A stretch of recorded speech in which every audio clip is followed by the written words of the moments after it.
Mon père m'a envoyé par accident un message vocal, qui était destiné à mon oncle. Je pouvais entendre un barbecue, en arrière-plan. Il a dit, entre nous, j'aurais aimé que Nolan n'ait jamais existé.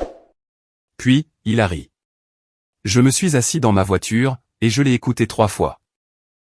Je n'ai plus jamais appelé à la maison. Je m'appelle Nolan. J'ai 32 ans, et j'ai besoin de vous raconter quelque chose, qui a changé ma vie entière en moins de 9 secondes. C'est la durée de ce message vocal. 9 secondes. Je l'ai chronométré. Je l'ai écouté tellement de fois, que je pourrais le réciter dans mon sommeil. Et honnêtement, certaines nuits, c'est ce que je fais, mais j'anticipe un peu. Laissez-moi vous donner le contexte, pour que tout cela prenne sens. J'ai grandi à Clarksville, dans le Tennessee, à environ 45 minutes au nord de Nashville. Une ville assez sympa, des gens bien, le football du vendredi soir, l'église le dimanche, la totale. Mon père, Rick, était entrepreneur, et dirigeait sa propre petite entreprise de rénovation résidentielle. Ma mère, Diane, travaillait à temps partiel dans un cabinet dentaire, et c'était le genre de femme qui avait toujours le dîner sur la table à 18h, et un verre de thé glacé à la main à 18h15. C'était de bons parents. Ou, du moins, c'est ce que je croyais. J'ai un frère. Il s'appelle Garrett. Il a 3 ans de plus que moi. Et en grandissant, Garrett était le soleil, et j'étais n'importe quel caillou qui se trouvait, par hasard, en orbite à proximité. Il était le quarterback. Il était le roi du bal de promo. Il était le gamin dont les photos d'école étaient encadrées, et accrochées dans le couloir, tandis que les miennes restaient dans un tiroir, parce que ma mère n'avait pas encore pris le temps, depuis 3 ans, d'acheter un cadre. Apparemment, il a obtenu une bourse complète pour l'université du Tennessee, alors que moi, j'ai eu droit à une poignée de main, et à une bonne chance pour la suite. Mais quand je suis parti pour l'université communautaire. Écoutez, je ne dis pas que mes parents ne m'aimaient pas. Ils étaient présents. Ils préparaient mes déjeuners. Ils signaient les mots d'autorisation. Mais il y avait toujours cette ligne invisible, entre la façon dont ils traitaient Garrett, et la façon dont ils me traitaient. Et j'ai passé la majeure partie de ma vingtaine, à faire semblant de ne pas la voir. Je me souviens d'un Noël, quand j'avais peut-être 14 ans. Garrett a reçu un ordinateur portable tout neuf, pour l'école. Le haut de gamme. Mon père en a fait toute une mise en scène. Il le lui a fait ouvrir en dernier. Il a filmé toute la scène avec son caméscope. Moi, j'ai eu une carte cadeau pour GameStop, et un pull avec une taille en trop. Ma mère a dit, tu vas encore grandir, il t'ira. Comme si elle me rendait service, en achetant la mauvaise taille. J'ai porté ce pull exactement une fois, par politesse. Et ensuite, il est resté au fond de mon placard, jusqu'à ce que nous déménagions. Mais je n'ai rien dit. J'ai souri, j'ai dit merci, et j'ai joué à mon nouveau jeu vidéo dans ma chambre, pendant que Garrett installait son ordinateur sur la table de la cuisine, et que mon père planait au-dessus de son épaule, comme un ingénieur fier regardant le lancement d'une fusée. C'est de Garrett qu'on parlait, lors des réunions de famille. C'est de Garrett dont mon père passait les meilleurs moments de football en boucle, pendant Thanksgiving. C'est Garrett qui a eu une voiture, pour son 16e anniversaire. Moi, j'ai eu un vélo d'occasion, et une carte qui disait « Pédale vers tes rêves », que ma mère avait très probablement récupéré, dans le rayon des promotions chez Euro Général. Et, honnêtement, je ne m'en plaignais pas. Ce n'était pas mon genre. Je me disais que je n'avais qu'à travailler plus dur, et qu'il finirait par le remarquer. Je suis allé à l'université communautaire, j'ai obtenu mon diplôme de premier cycle en commerce, puis j'ai été transféré à Austin Peay State, pour terminer ma licence. J'ai payé la majeure partie moi-même, avec des prêts étudiants, et un petit boulot dans une quincaillerie. Pendant ce temps, Garrett menait la grande vie à Knoxville, se faisant payer ses frais de scolarité, et rentrant à la maison avec des histoires de fêtes d'avant-match et de balles de confrérie, pendant que moi, je remplissais des rayons. Et que je mangeais des nouilles instantanées 4 soirs par semaine. Mais je ne lui en voulais pas. Pas vraiment. Garrett n'était pas un mauvais frère. Il était juste inconscient. Il flottait à travers la vie sur un nuage, avec son privilège d'enfant chéri, et il n'a pas baissé les yeux une seule fois, pour voir si j'étais en train de me noyer. Après l'université, j'ai déménagé à Nashville, et j'ai trouvé un emploi dans une entreprise de logistique, pour m'occuper des opérations. Rien de très glamour, mais j'étais doué pour ça. Vraiment doué. En l'espace de 2 ans, j'avais été promu 2 fois, et je dirigeais une équipe de 12 personnes. J'ai trouvé un petit appartement dans l'est de Nashville, et j'ai commencé à sortir avec une fille qui s'appelait Brooke, et qui travaillait dans une société d'édition musicale en centre-ville. Et, pour la première fois de ma vie, j'avais l'impression que les choses s'emboîtaient. Mais voici le problème, quand on est l'enfant ignoré. Vous construisez toute votre identité sur le besoin de prouver que vous valez quelque chose. Et même quand vous commencez à réussir, il y a cette petite voix, au fond de votre tête, qui vous dit que ce n'est pas suffisant. Cette voix ressemblait beaucoup à celle de mon père. Voyez-vous, Rick était le genre de père qui montrait son amour par la présence physique, mais jamais par les mots. Il était dans la pièce, mais il n'était pas vraiment là. J'appelais à la maison chaque dimanche, je lui parlais de ma promotion, du nouvel appartement, de Brooke, et il me répondait « C'est super, mon grand ». Exactement sur le même ton qu'il utilisait quand je lui disais que j'aimais bien le nouveau paillis qu'il avait mis dans la cour d'avant. Juste plat, aucune question pour rebondir, aucune fierté dans sa voix. Pendant ce temps, je pouvais le surprendre au téléphone, avec son frère, mon oncle Dal, en train de se vanter du nouveau pick-up de Garrett, ou des fiançailles de Garrett avec sa petite amie de l'université, Chelsea, comme si Garrett venait juste d'être nominé pour un prix Nobel. Pour avoir acheté un Ford F-150. Je me disais que j'étais trop sensible. Je me disais que certains pères, tout simplement, ne sont pas très doués avec les mots. Je me racontais beaucoup de choses, parce que l'alternative, c'était d'admettre que mon propre père ne me voyait pas comme j'avais besoin qu'il me voie, et je n'étais pas prêt pour ça. Puis, il y a eu le barbecue. Eh bien, pas le barbecue en lui-même. Je n'y étais pas. C'est un peu là tout le problème. C'était un samedi, fin juin. J'étais assis dans ma voiture, sur le parking d'un supermarché Kroger à Nashville. Brooke m'avait envoyé une liste de courses, pour un dîner que nous organisions ce soir-là, et j'étais sur le point d'entrer, quand mon téléphone a vibré. C'était un message vocal de mon père. Je me souviens avoir pensé que c'était bizarre, parce que mon père n'envoyait jamais de messages vocaux. Il était plutôt du genre à appeler, à parler pendant 90 secondes, puis à dire « bon, d'accord alors », et à raccrocher. J'ai appuyé sur lecture. La première chose que j'ai entendue, c'était du bruit, des rires, de la musique country en fond, et le son incomparable de quelqu'un qui retourne de la viande sur un grill, un barbecue. Puis, la voix de mon père, détendue et décontractée, comme s'il avait bu quelques bières, disant, entre nous, j'aurais aimé que Nolan n'ait jamais existé. Et ensuite, il a ri. Pas un gros rire, pas un rire cruel, juste un petit ricanement, comme s'il venait de faire une blague sur la météo. 9 secondes, c'est tout ce que c'était. Je suis resté assis là. La liste de courses était toujours sur mon écran, sous la notification du message vocal. Brooke voulait des tomates cerises, et du basilic frais.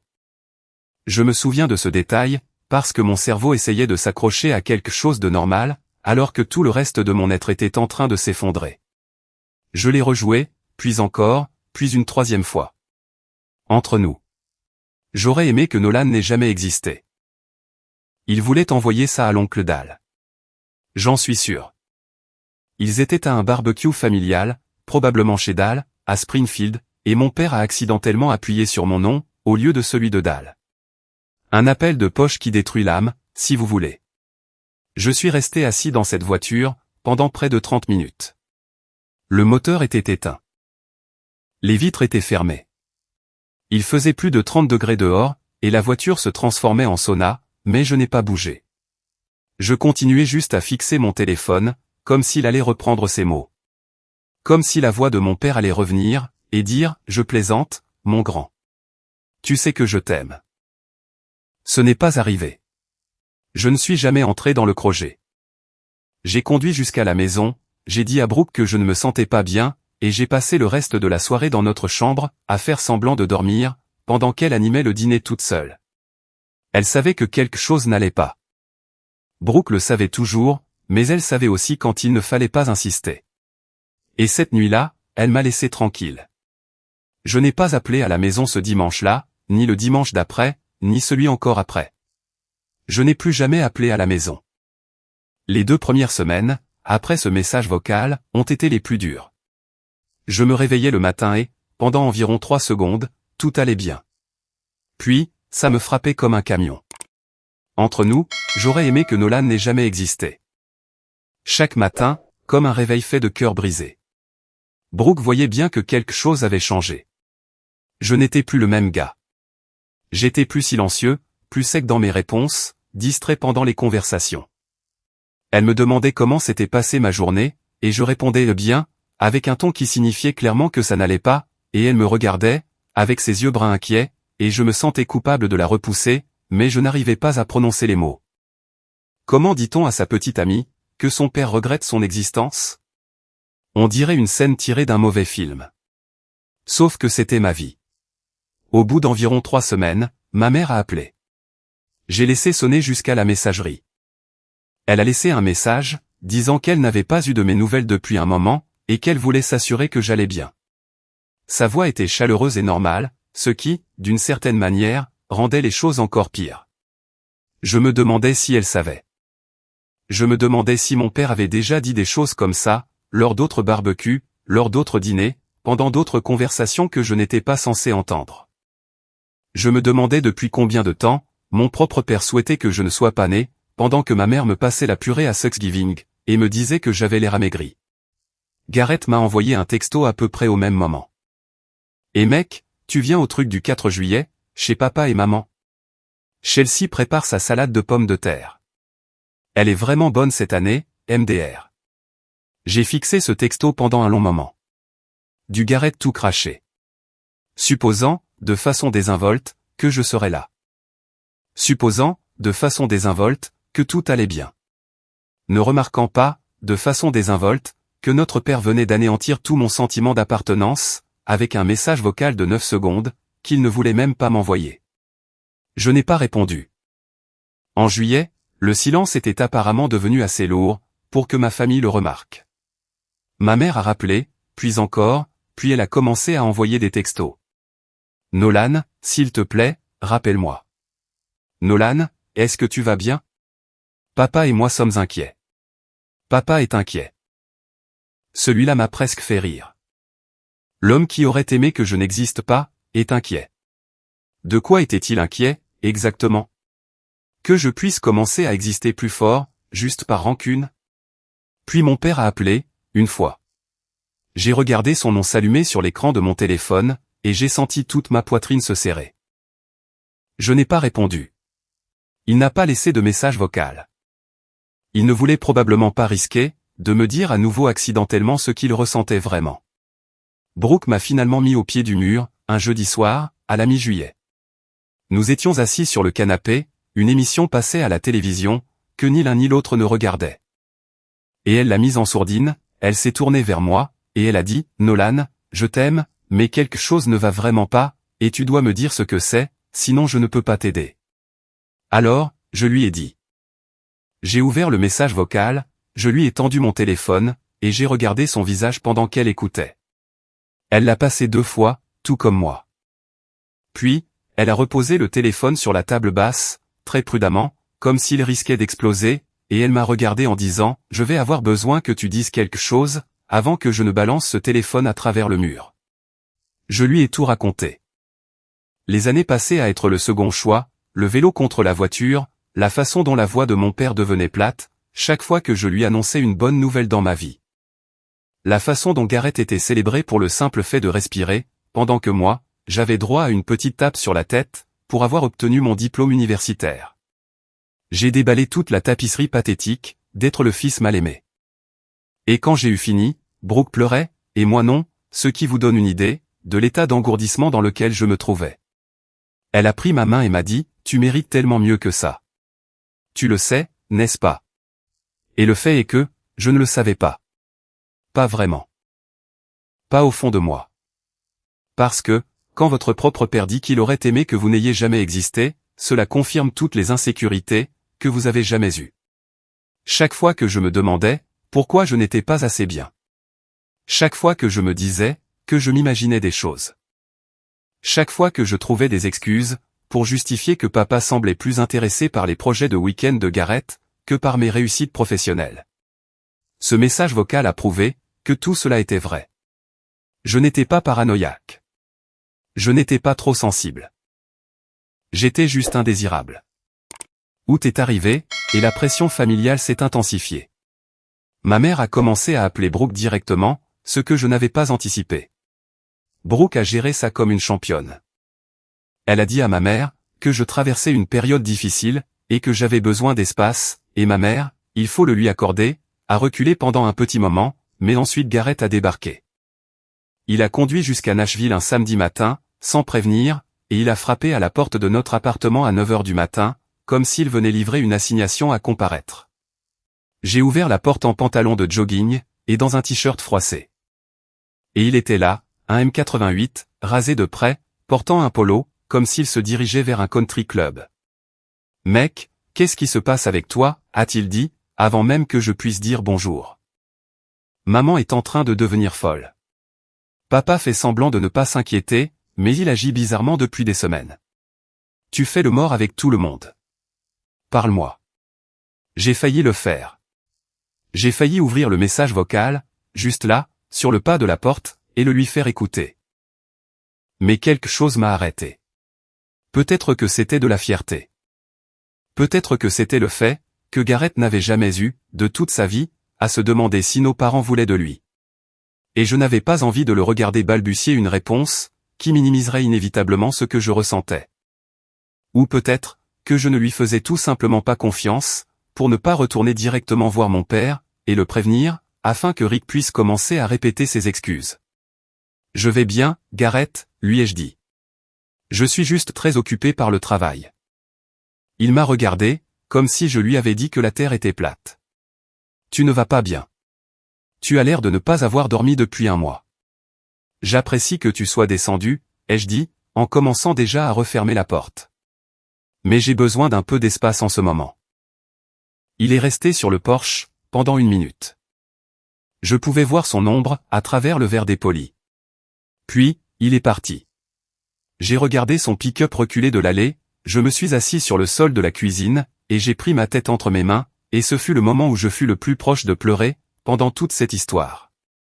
Le point de rupture, le vrai, est arrivé en septembre. Ma mère m'a envoyé un texto de groupe, qui incluait Garrett, Chelsea, mon père, et l'oncle Dal. C'était une photo de toute la famille, à la maison du lac de Dal. Tout le monde souriait.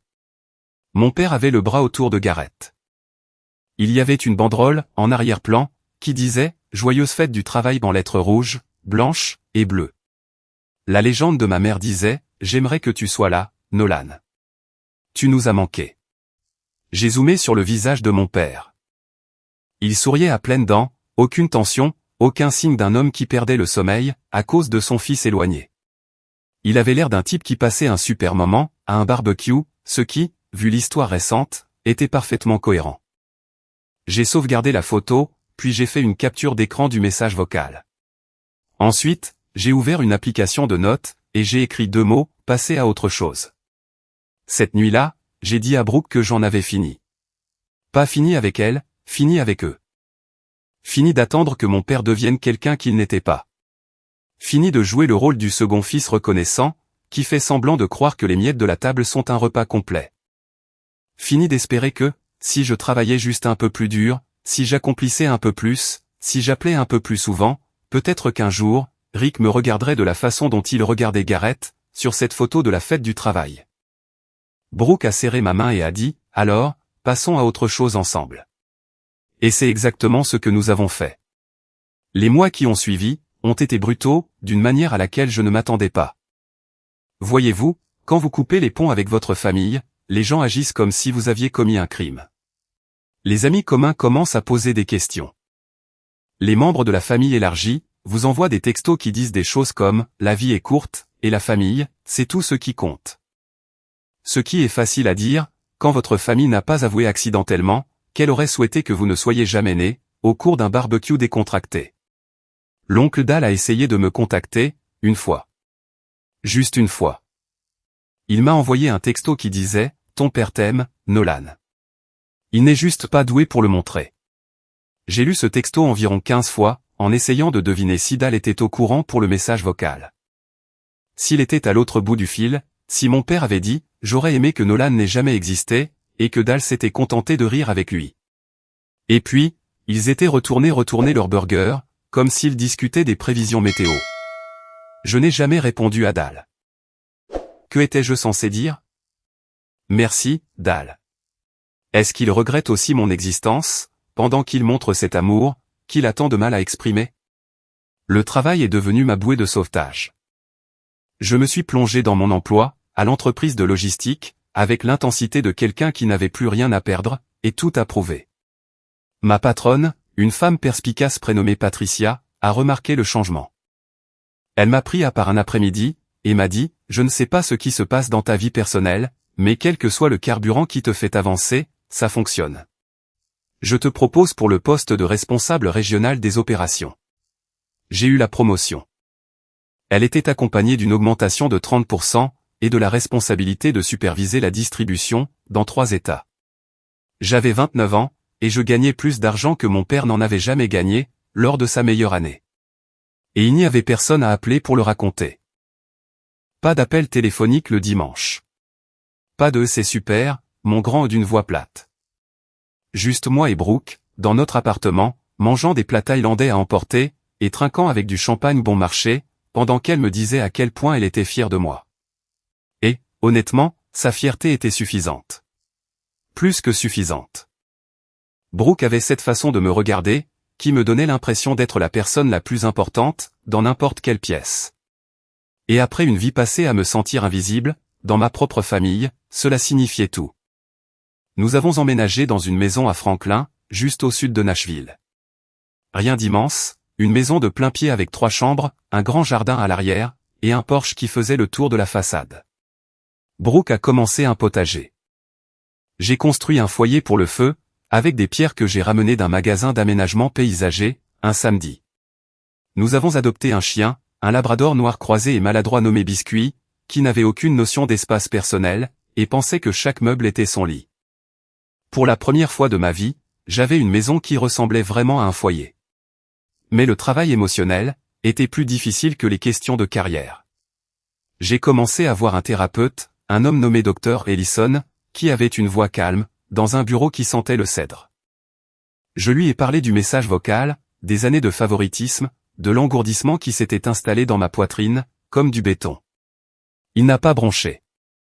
Il a juste hoché la tête, et il a dit, « Nolan, vous faites le deuil d'un père que vous n'avez jamais vraiment eu.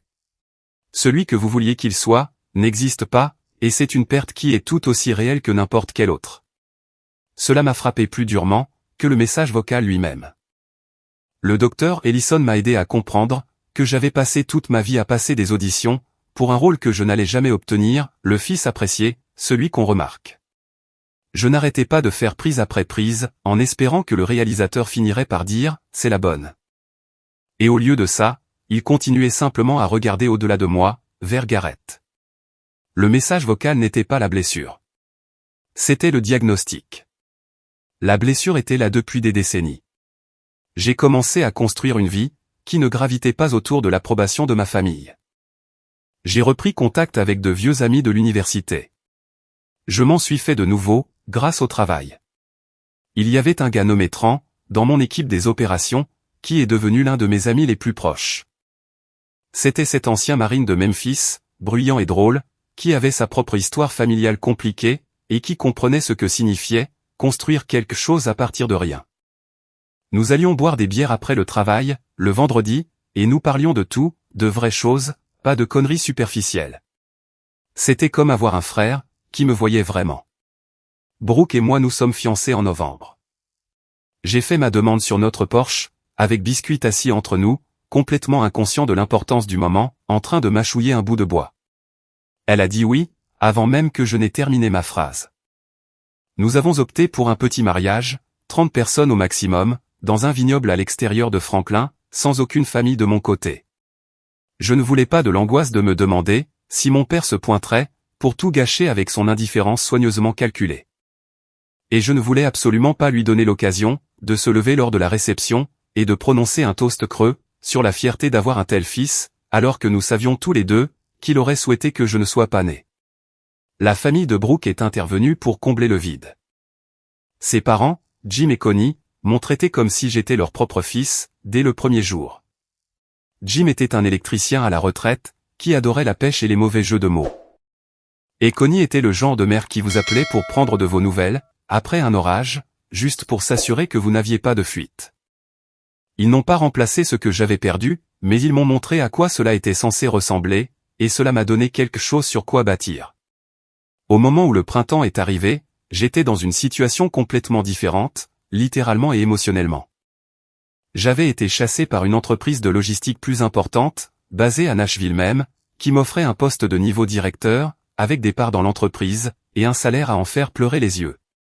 Je l'ai accepté. Brooke et moi étions plongés dans les préparatifs du mariage. Biscuit était passé de la mastication de bouts de bois, à la mastication de chaussures, ce que nous considérions comme un progrès. La vie était belle. Pas parfaite. Pas exemple de la spirale occasionnelle de 3 heures du matin, où je restais éveillé à me demander, si mon père pensait un jour à ce qu'il avait dit, mais belle, solide, la mienne. Et puis, le coup de téléphone est arrivé. C'était Garrett. Je ne lui avais pas parlé depuis presque 1 an. J'ai failli ne pas répondre, mais quelque chose dans mes tripes m'a dit de décrocher. Nolan, a-t-il dit, et sa voix était différente. Sérieuse. Pas d'énergie de frère décontracté. Pas de mec ou de gars parsemé pour faire genre. Juste mon nom, plat et lourd. Ouais, ai-je répondu. L'entreprise de papa est en difficulté. En grande difficulté. Il a contracté un prêt, pour se développer dans le secteur commercial l'année dernière, et le projet a échoué. Le client s'est retiré. Les sous-traitants portent plainte, et papa doit à la banque quelque chose comme 350 000 €. Il pourrait perdre la maison. Je me tenais dans ma cuisine, regardant par la fenêtre la cour arrière, où Biscuit se roulait dans l'herbe. Et je n'ai absolument rien ressenti. Pas de panique, pas de sympathie, pas d'élan d'inquiétude, juste un vaste calme vide, comme si je me tenais au milieu d'un lac gelé. « Pourquoi tu me dis ça ?» ai-je demandé. Garrett a fait une pause. Parce qu'il est trop fier pour demander. Mais il a besoin d'aide. Et toi, tu t'en sors bien, Nolan. Maman m'a parlé de ton nouveau boulot.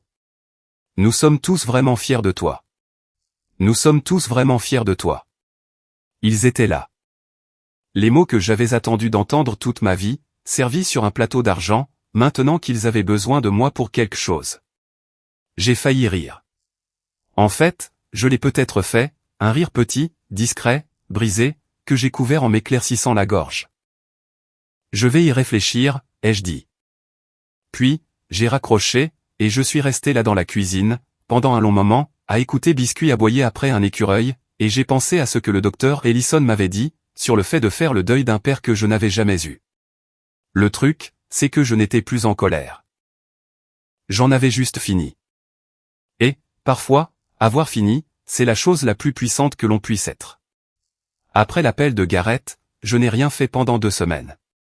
J'ai juste vécu avec ça. Brooke savait qu'il se passait quelque chose, parce que je n'arrêtais pas de fixer mon téléphone, comme s'il me devait de l'argent. Mais elle a attendu que je sois prêt à en parler, ce qui est l'une des 700 raisons pour lesquelles j'allais me marier avec elle. Quand je le lui ai enfin dit, elle m'a écouté sans m'interrompre, puis elle a demandé « Qu'est-ce que tu veux faire ?»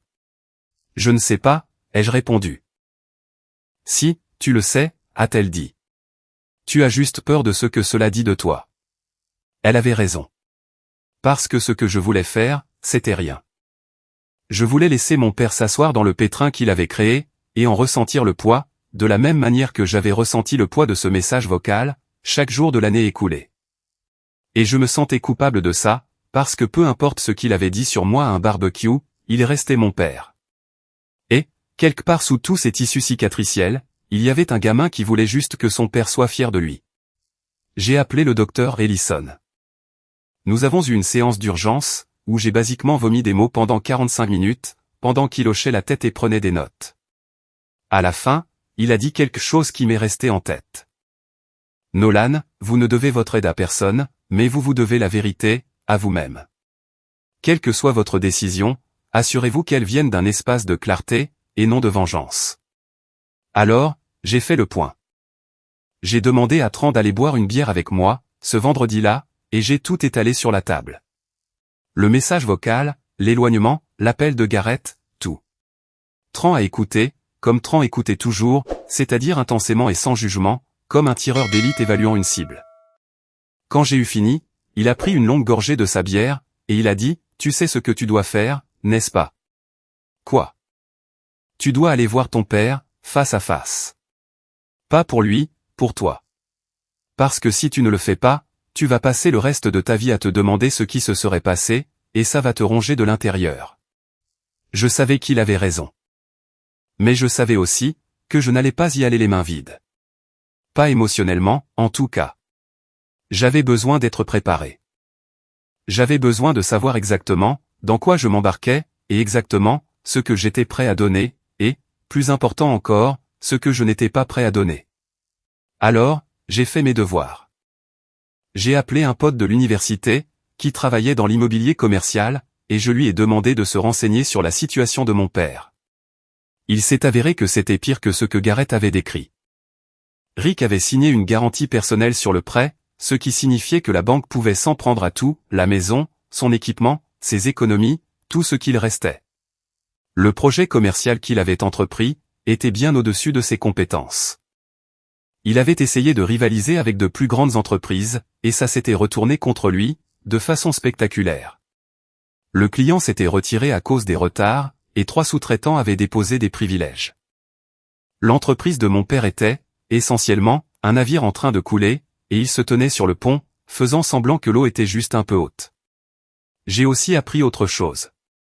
Gareth avait co-signé une partie du prêt, ce qui signifiait que Gareth était lui aussi impliqué. Soudainement, son coup de téléphone prenait beaucoup plus de sens.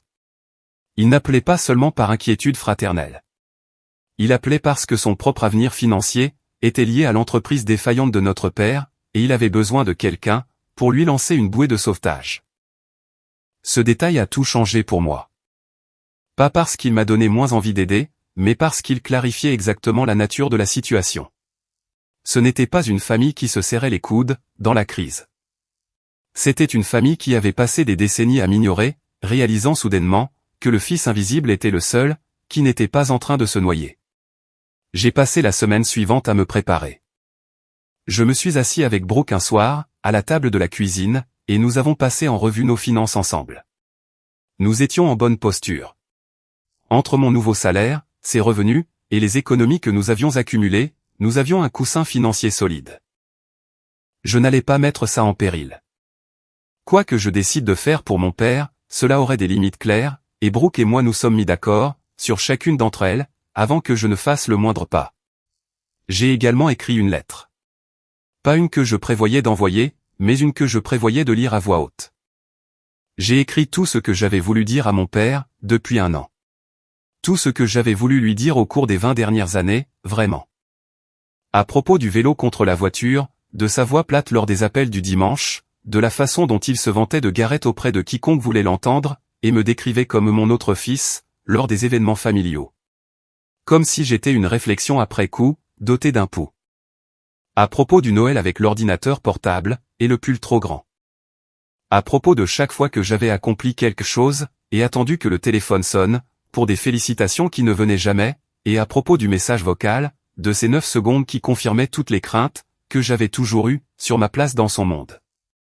Je me suis entraîné à la lire à voix haute, dans notre chambre, pendant que Biscuit était assis sur le sol, me regardant la tête penchée, comme si je donnais la pire conférence telle qu'il ait jamais vue. Mais cela m'a aidé. Cela m'a aidé à faire sortir l'émotion avant la vraie conversation, pour pouvoir entrer dans cette pièce, les idées claires et en contrôle. Le plan était simple. Je conduirais jusqu'à Clarksville un samedi. Je m'assierais avec mon père, seul. Pas avec ma mère qui tournerait autour, pour arrondir les angles. Pas avec Gareth, jouant les médiateurs. Juste moi et Rick. Je dirais ce que j'avais à dire. J'écouterais ce qu'il aurait à répondre, et je prendrais ma décision à partir de là. Aucune promesse à l'avance. Aucun chèque signé, avant que la conversation n'ait lieu. Si mon père voulait mon aide, il allait devoir la mériter, en faisant quelque chose qu'il n'avait jamais fait de toute sa vie, être honnête avec moi. Brooke m'a accompagné en voiture. Elle a attendu dans un café en ville, pendant que j'allais à la maison.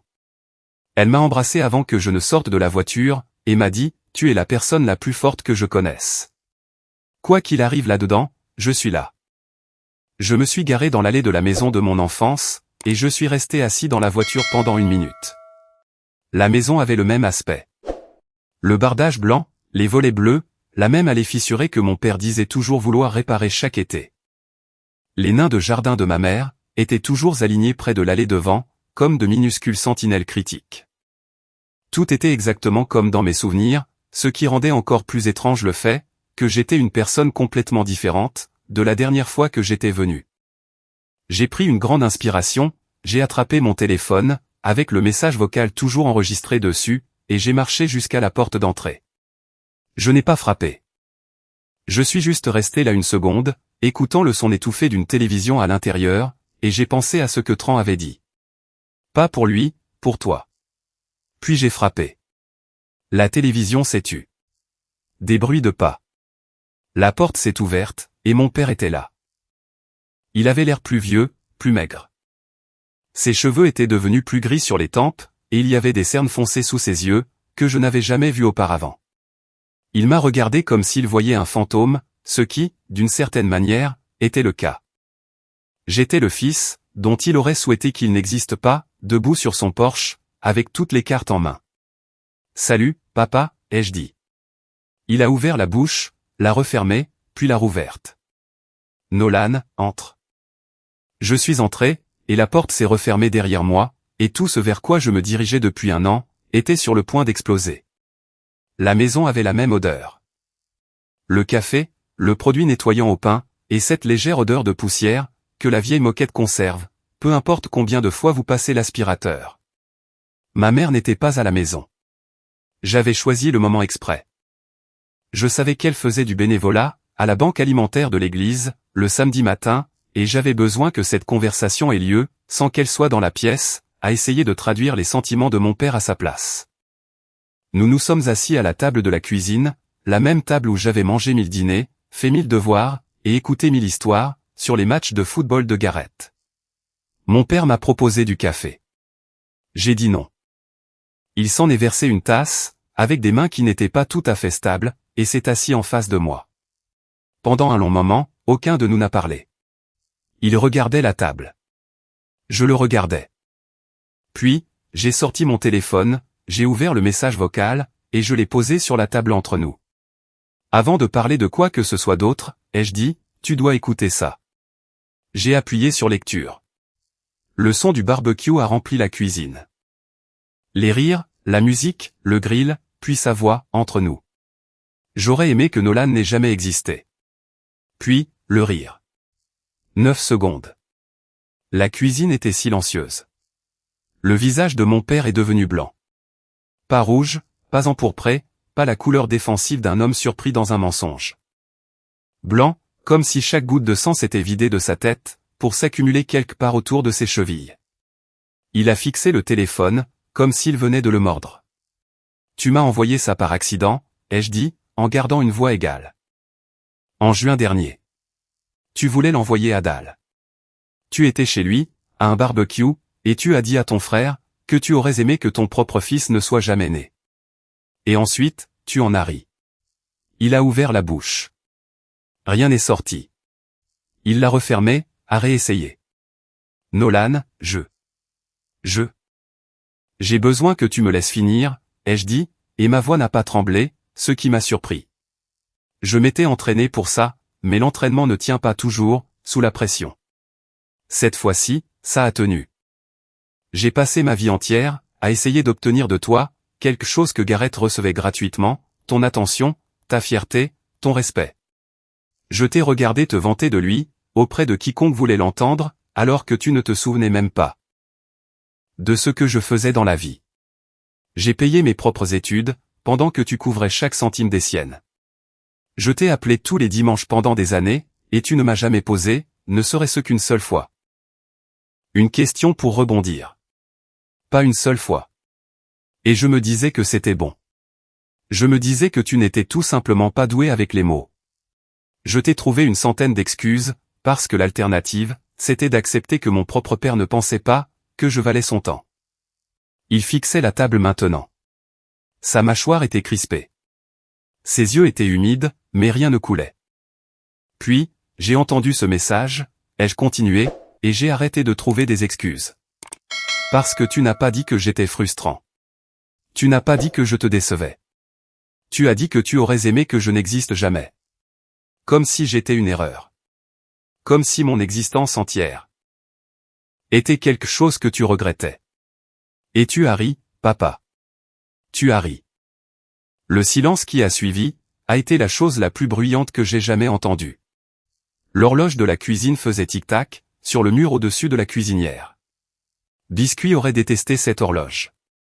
Pourquoi, ai-je demandé. Juste un mot. Le seul mot qui comptait. Mon père a levé les yeux vers moi.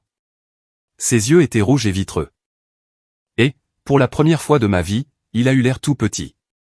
Pas physiquement, mais de toutes les autres manières. Comme si l'homme, que j'avais passé 3 décennies à essayer d'impressionner, avait rétréci pour devenir quelque chose de fragile, d'humain, et de profondément imparfait. Je ne sais pas, a-t-il dit, et sa voix s'est brisée. Je n'ai pas de réponse qui puisse réparer ça. Essaie, ai-je dit. Il a pris une respiration tremblante. Tu as toujours été si indépendant, Nolan. Même enfant, tu n'avais jamais besoin de moi. Garrett avait besoin de moi pour tout. L'entraînement, l'argent, les conseils, et je suppose que je m'étais habitué à ce qu'on ait besoin de moi. Toi. Tu te débrouillais juste tout seul. Tu comprenais les choses par toi-même. Et je me disais que ça signifiait que tu allais bien. Que tu n'avais pas besoin de ce dont Garrett avait besoin. Mais la vérité, c'est que il s'est arrêté, a dégluti difficilement. La vérité, c'est que j'étais paresseux. J'ai pris le chemin de la facilité. J'ai été présent pour l'enfant qui réclamait mon attention.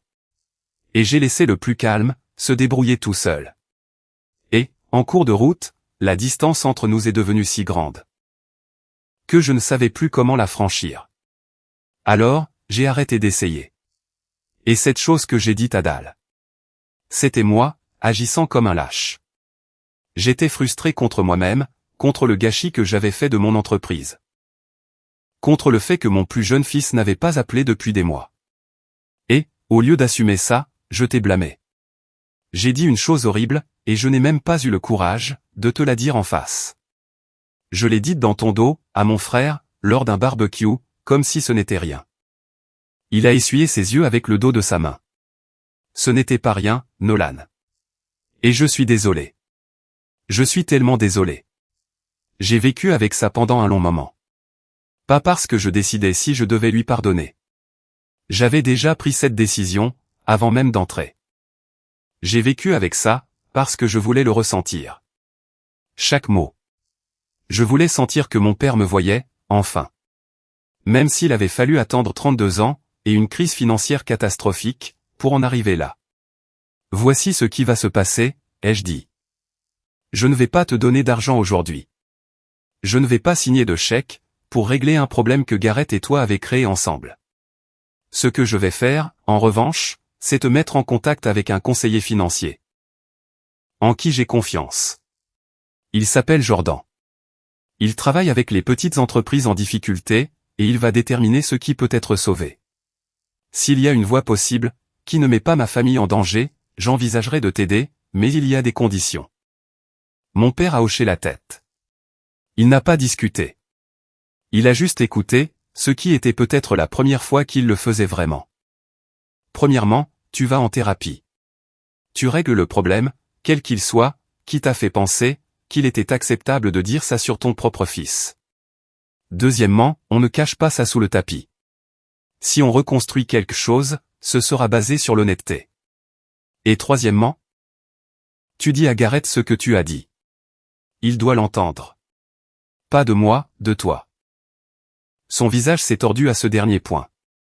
Je pouvais voir la résistance, la honte, l'instinct de protéger l'enfant chéri, en lui évitant de savoir que son père était capable d'une chose aussi laide.